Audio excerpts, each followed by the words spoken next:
অসম আৰক্ষী ন্যায়পালিকাই কাৰ্যপালিকাৰ দায়িত্ব ল'বলগীয়া হৈছে। APSC গোচৰৰ চাৰ্জশ্বিটত নাম নথকা 14জনৰ 9জনৰ বিৰুদ্ধে অভিযোগ গ্ৰহণ ন্যায়ালয়ৰ। APSC গোচৰৰ SIT চাৰ্জশ্বিটক লৈ বিশেষ আদালতৰ নিৰ্দেশনা সন্দৰ্ভত তথা NDRE পৰীক্ষাত পেপাৰ লিক সন্দৰ্ভত অসম বিধানসভাৰ বিৰোধী দলপতি দেৱব্ৰত শইকীয়াৰ প্ৰতিক্ৰিয়া। সেই প্ৰতিবেদনত 9গৰাকী বিষয়াৰ নাম আছিল। যোৱাকালি দেখিবলৈ পোৱা গৈছিল সেই SITৰ কিন্তু যিটো তদন্তকাৰী গোটে সেই 9গৰাকী বিশেষ বাছনি মই ক'বলৈ বেয়া লাগে, মানে যিটো কাম IPS অফিচাৰজনে নকৰিলে সেইখিনি সময়ত CS অফিচাৰজনে তাতকৈ উৰ্ধত কাম কৰিব বুলি ভবাটোৱে ভুল।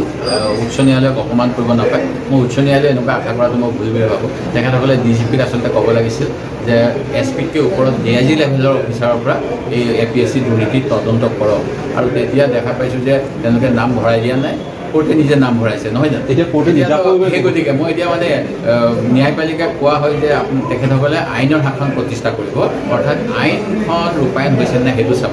এতিয়া মই দেখিছোঁ যে এনেকুৱা অৱস্থা হৈছে অসম আৰক্ষীৰ যে ন্যায়পালিকাই কাৰ্যবাহী ভূমিকাও লৈছে, কাৰণ এইটো পুলিচৰ দায়িত্ব আছিল যে কোনকেইজনক তাত সামৰিব লাগে তেওঁলোকৰ নামটো দিয়া, কিন্তু তেওঁলোকে পক্ষপাতদুষ্টভাৱে কিছুমান মানুহৰ নাম কাটি দিয়াৰ কাৰণে ন্যায়পালিকা অব্লিক কাৰ্যপালিকা লিখিব লগা হ'ব নেকি, এইটো মোৰ সন্দেহ হৈছে। আৰু এইটো আমাৰ কাৰ্যপালিকাৰ ওপৰত এটা অতি যিটো কয় ব্লেক মাৰ্ক, মানে এইটো আৰু অতি দুখৰ।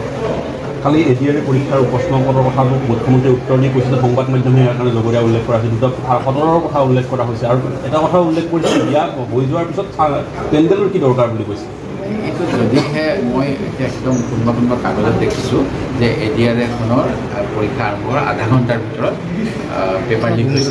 যদি এইটো সঁচাকৈ হৈছে সেইটো অতি দুৰ্ভাগ্যজনক। ইয়াৰ তদন্ত মুখ্যমন্ত্ৰীয়ে কেনেকুৱা দিলে মই নাজানো, কিন্তু যিজন মানুহক সদায় ইয়াৰ দায়িত্ব দিয়া হয় তেখেতে কি সিদ্ধ কিবা তাবিজ চাবিজ লৈ আছে নেকি যে ইমান গৰুৱে খোৱা পেপাৰ লিক কিবা হোৱাৰ পিছতো এই একেজন ৰমেশ চন্দ্ৰ জৈন ডাঙৰীয়াকে তেখেতৰ চাকৰি অৱসৰ হোৱাৰ পিছতো এইবিলাক কামৰ দায়িত্ব দি আছে। ইয়াত কিবা বুজাবুজি আছে নেকি মোৰ সন্দেহ হয়, মই নাজানো।